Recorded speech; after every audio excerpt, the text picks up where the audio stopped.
Right. We're on Kuf Amud Beis, 100B. Yeah, there's cups if you want to use the water.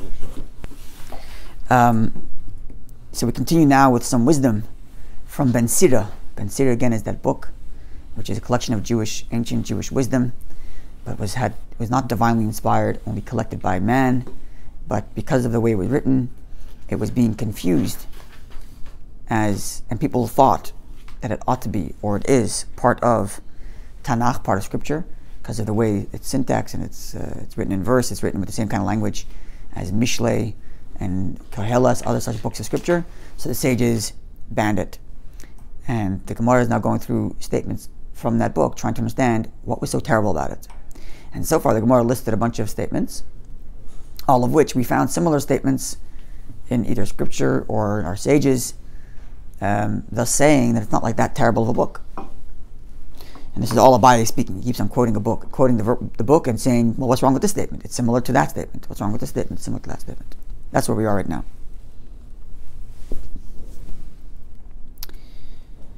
So the line begins with the word ve'ela.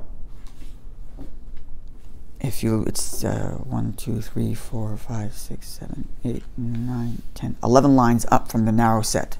So if you count up from the narrow set of lines, go up 11. The first word in the line is ve'ela, and that's where we are. Ve'ela, only rather. The reason why the book must have been banned, mishum, because of the following verse in Ben Sira. Kuf Amud Aleph. Kuf Amud Beis, 100B. Second page in the packet, yeah. Okay, got it. So ve'ela, rather, Abai is suggesting, why is the book Ben Sira banned? Mishum deksib, because in the book it's written, Minna rab mibeisecha, mitep, keep out the multitudes from your house. V'lo hakol taviv el beisecha. Don't bring everybody into your house. The book is saying, be wary of who you bring into your home. Have an open home, bring guests in, but be wary. Bring in people that are unseemly, or people that have negative influence, or people that are just straight up con artists and thieves. Be careful. The Mishnah says something similar. Yep. That's what I'm about to say. Right? So they keep an eye on your neighbors, or watch out for your neighbors. Yeah. So the Gemara says, Rabbi Nami Amra. This can't be the problem with the book, because Rabbi said a similar thing in the Mishnah. The Tanya for Rabbi we learned, Rabbi says, La'olam, as a rule, La yarba adam royim bebesacha, besei. One should be careful of bringing, or one should not have bad people in their home continuously. Shnamar is a verse. Read, Ish royim, bad people, lisroy are going to bring bad with them, meaning not just going to stay bad themselves, but they spread their good cheer everywhere. So I'm being euphemistically. So they're going to bring bad everywhere. So don't bring bad people into your home, because eventually they're going to infect your home with their negativity. Of course, in the Chabad, the kiruv is different. Sorry. When you're busy discharging, you can't absorb.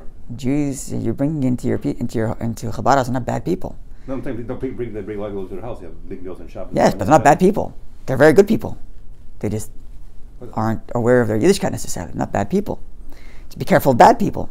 So even in a Chabad house, even if you're inviting people to your home, and there's somebody who comes and a con artist that's happened, you find out if somebody's not a good person and they've been told they can't come back. Happens. Okay. Not bad in they're not keeping Shabbos. Bad as in bad leaders. Yeah. Not just bad leaders.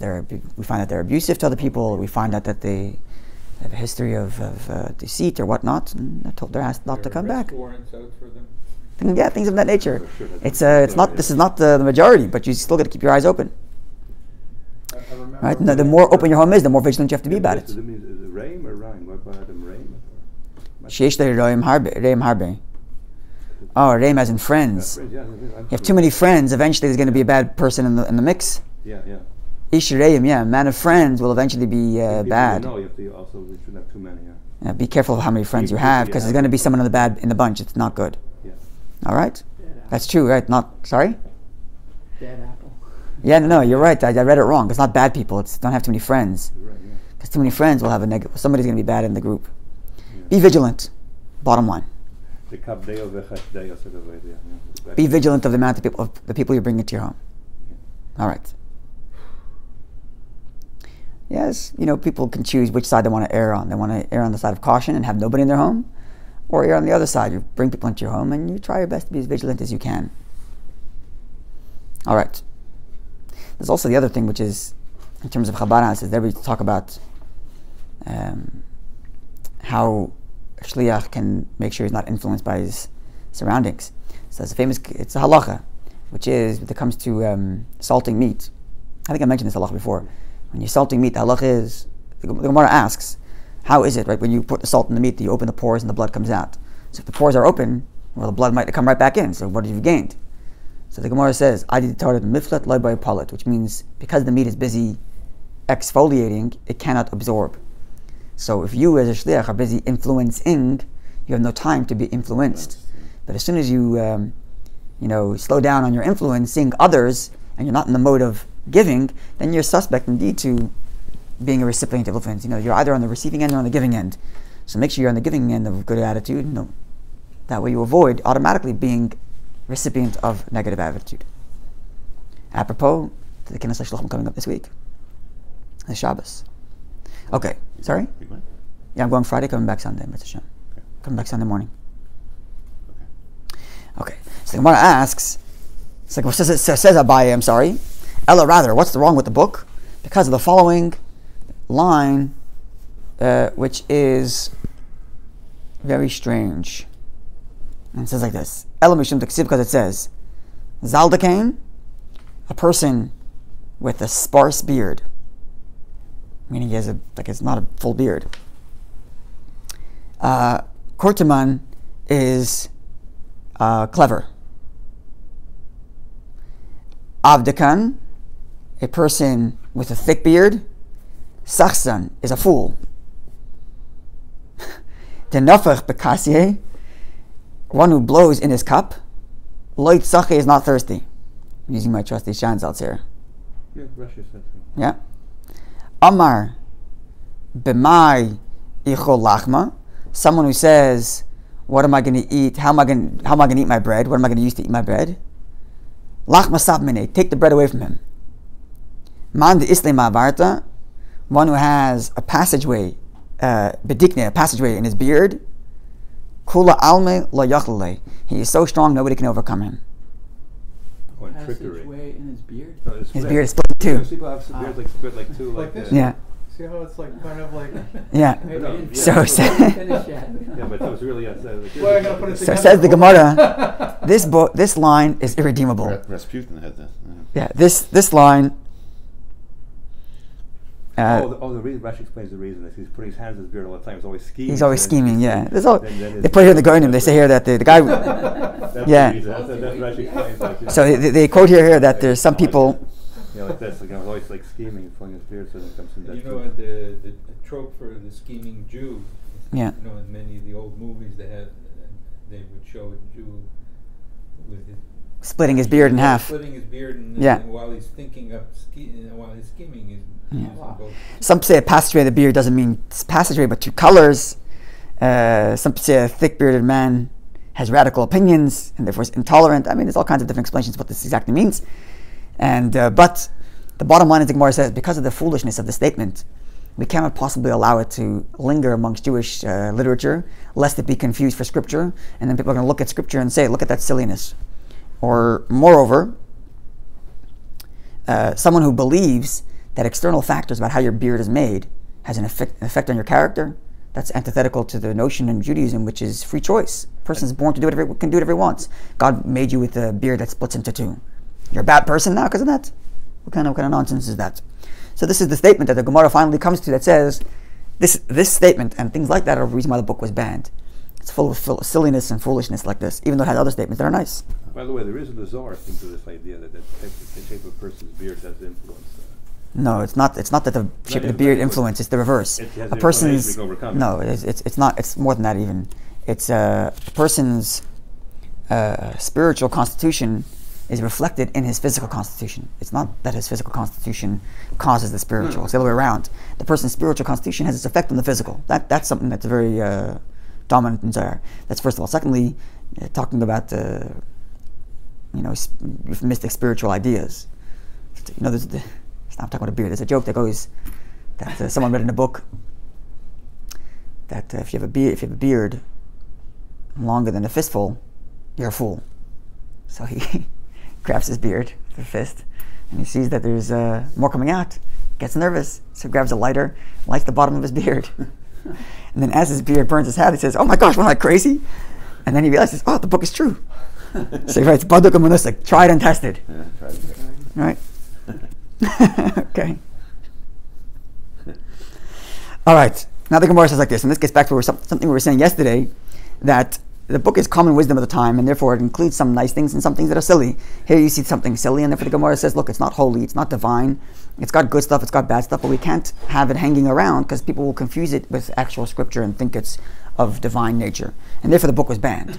But because it has elements that are good advice, so those who are capable of doing that, scholars and whatnot, after having established that the book is outside of the purview of Judaism, we can select that which is useful and share it. And that's what the Gemara is about to do. Similar to what Rabbi did yesterday. He selected a bunch of verses and said, look, this is a good verse, this is a good verse, this is a good verse, but reminding us and keeping us aware that it's not part of canonized scripture or even holy part of Torah. So Amar Rav Yosef says, Mili ma'al yesod isbei, the good information that's there, darshinan lahu, you can teach it publicly, even though the book has been banned. But nonetheless, a scholar who knows the book and can decipher and can parse between the silliness and the good parts, take out the good parts and teach it. Why not? And now the Gemara is going to list a bunch of statements from that book, from Ben Sira, that's of a good nature. And it goes, the first one goes like this. Isha Taiva, a good woman, Matna Taiva, Isha Taiva Matana, a good woman is a gift. Sorry, Isha Taiva, yeah, Isha Taiva Matana Taiva, a good woman is a good gift. B'cheik yir lekim tinasin. She will, if she's a good woman, which is a good gift, she will put fear of heaven into the b'cheik is like the bosom, into the within the innards of her husband. In other words, a good woman supports her husband in a good way. It's a good gift, and she's going to support him and encourage his growth in Yiddishkeit, in Judaism. Isha ra, a bad woman, saras labaila, is like leprosy. It's like saras, the spiritual leprosy described in the Torah. So Maita Kante, what's the solution for this? A guy who's stuck with a woman who's saras, Yigashana bebeisai, divorce her from your home. Yisrap mitzarasai, and you'll be healed of your leprosy. Right? Good woman is the biggest blessing. A partner that's abusive is the worst blessing. Get rid of her, let go. Isha Yafa, a nice woman, Asher Baila, praised is her husband. Mispar Yamav Kfalim, his days are doubled in number. Because he has a nice wife, because he has a happy and good wife. Happy wife, happy life. Okay. Halem einecha me'ishas chen. Close your eyes from a graceful and charming woman, not your wife. Pentilokib mitzudasa, lest you be trapped in her cage. So that's like her trap, lest you be caught in her trap. Altat itzel baila limsech imoy yayin v'sheichar. Don't become so friendly with her husband that you're drinking wine and beer with him, with this beautiful woman's husband. In other words, you convince yourself from hanging out with the guy when really what's going on is you like to hang out with the guy's wife. You're getting into very treacherous territory. Kibetayar isha yafa, because in the beauty of a woman's countenance, Rabbi Mahushchatsu, many have found their downfall. Vatsumim kol harugah, and many. Oh, that's something else. It's a pasuk in. It's a that's the next line. And the mighty are all those who were slain by her. Yeah. And vatsumim kol harugah, and many are those who have fallen to the beauty of such a woman. Yeah.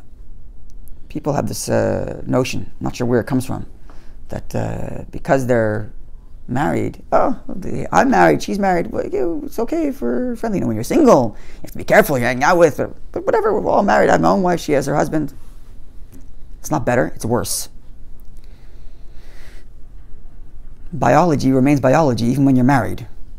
And therefore comes this teaching here be wary. Know your own devil, know your own vice, and be careful with it. Even hanging out with the husband, the back of the guy's head, he's thinking, "Oh, I'm just having a good time with her husband, drinking and this and that, and getting very comfortable." Be very careful. Many mighty have fallen. Ulterior motives. Yep. Be honest with oneself. And it's could be a subtle progression into the wrong Yep. path. Now you know why I don't hang out with you and drink beers with you. The YA. No, you can. Yeah, I think we all understand. Sorry. What? I guess Yeah, you yeah, have to be, I guess, wary of Don't want to let the Yates or take a mixed social gatherings, charge. Sure, especially if it involves alcohol. especially involves alcohol. Definitely. Mixed social gatherings that involve alcohol can be dangerous. 100. That's 100%. 100%. But heroin is. What's the big deal? It's only friendly. It's fine. That line is the beginning of many ends to many marriages. That line. What's the big deal? We're only friends. We're having a nice time. That line right there has been the beginning of the downfall of, unfortunately, the beginning of the end of many a happy marriage for both parties, for all four parties, I should say. So just. But I have my capote on, my black hat. Yeah, exactly right. And children who are. I'm insulated. Children, right, too. Sure. Especially tragic for children. Very, very You tragic. know the old joke? What's the number one cause of divorce? What's that? Marriage. Okay.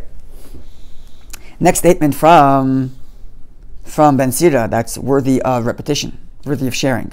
Give this over at the Kiddush Club today. Yeah. Huh? Rabim. Give this over at the Kiddush Club today. Tomorrow. Yeah. Rabim hayu petziye roichel. Many are the wounds of the peddler.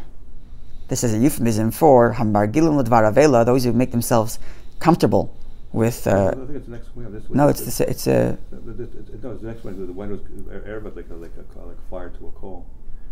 Oh, Rabbi petziye roichel. Yeah. Yeah. Okay. Also, because the problem with someone who sells perfume, he goes it's like door to door. They didn't have. Yeah. Yeah. Okay. That's true. It's two different statements. So one statement is makeup, whatever. Many are the wounds of the peddler. Not the Avon lady, this was the Avon man. And so that for sure is going to be I think it's saying here is that be careful of being an overly comfortable comfortable salesperson. No, but cosmetics is worse because with lace cosmetics, you have to try them on, how they look, and so they start talking to her and so on. Then you get yourself made up. And That smells nice. yeah, exactly. Yeah. The more it talks about that. Be careful with the be careful. Be careful about being an overly. No. Here he puts this one statement to the next one. 1 second. Rabim hayu poitzei roichel. Many is the wounds of the peddler, which is. Yeah, Russia has two statements. Yeah, because hamargilim ledvar avera, they become comfortable with impropriety. Kenitzis mavar gachelas, like sparks that are ignited from a coal. It could be two different statements also. Russia doesn't link them, but it's. It seems like it's one statement. Anyway, it could be two different statements. Yeah, but it's always one with the other. But just even because here it mentions the Pitzaim, because what happens is the husband finds out and he beats up the perfume salesman. That's why it says Rabbi Pizza Rochel.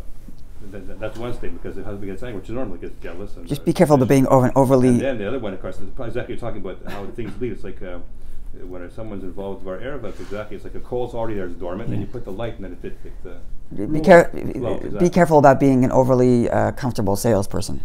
In other words, especially when you're in the business of selling to women, whatever it is. Okay. But it wants to say, like exactly mentioned, a person thinks he's married, he's free from. No, on the contrary, need this kind of temptation. Yeah. It doesn't go away just because you're married. It burns up, but it gets a lot stronger, the addiction. Yeah. The Gemara has stories like this about even great sages who have not necessarily fallen, but were tested and tempted by this and acknowledged their own faults in this manner. Yeah, one famous case of Kedushin, his own wife actually. He always was praying that. That was one case. Another case in Ksubis of Rav Chisda who came home after Abai's wife came into Bezdin. All kinds of that. Yeah. Anyway, okay. So the Gemara says this. Now the Gemara actually quotes Mishlei, and the Gemara is kind of interplaying Mishlei together with Ben Sira as if like two messages are intertwined, thus showing the validity of some of the teachings in Ben Sira, which is the verse in Mishlei is like this: Kechaloiv malei oif, like a cage full of birds. Kain bateim maleim mirma. So too are homes filled with deceit. That is to say, back to the statement mentioned before, keep the multitude out of your house. Don't bring everybody into your house. Similar to mentioned before, be vigilant about who your friends are and who you surround yourself with. Okay. Next statement from Ben Sira. Many should be the ones who inquire about how you're doing. Meaning people should like you and they should be asking you, how are you? But who you should actually share your secret with is 1 in 1,000. So for every 1,000 people who ask you, how are you? There's only one person who gets the real answer. Okay. Yeah, basically. Another statement. This comes actually from Mishlei also. Again, the Gemara is Micha, sorry. This is going back and forth between Mishlei and Scripture and Ben Sira, thus showing the validity of some of the statements. So this comes from Micha, which says, from the one who lies in your bosom, meaning your wife, Shemar Pische Picha, hold your tongue and don't open the opening of your mouth, meaning to say, you don't have to tell your wife all your dark secrets. She doesn't have to know every single sin you did before you got married. It's okay. Tell me. Well, better late. She knows, you know, they don't have to say it. It's okay. All right. That's the next statement here. And then finally, a few more statements here. Another one's, Al Tatzer Saras Macher. Do not stress over the problems of tomorrow. That's the statement from Ben Sira. And now the Gemara introduces a statement of Mishlei, which kind of complements it. Which is, you don't know what tomorrow is going to give birth to.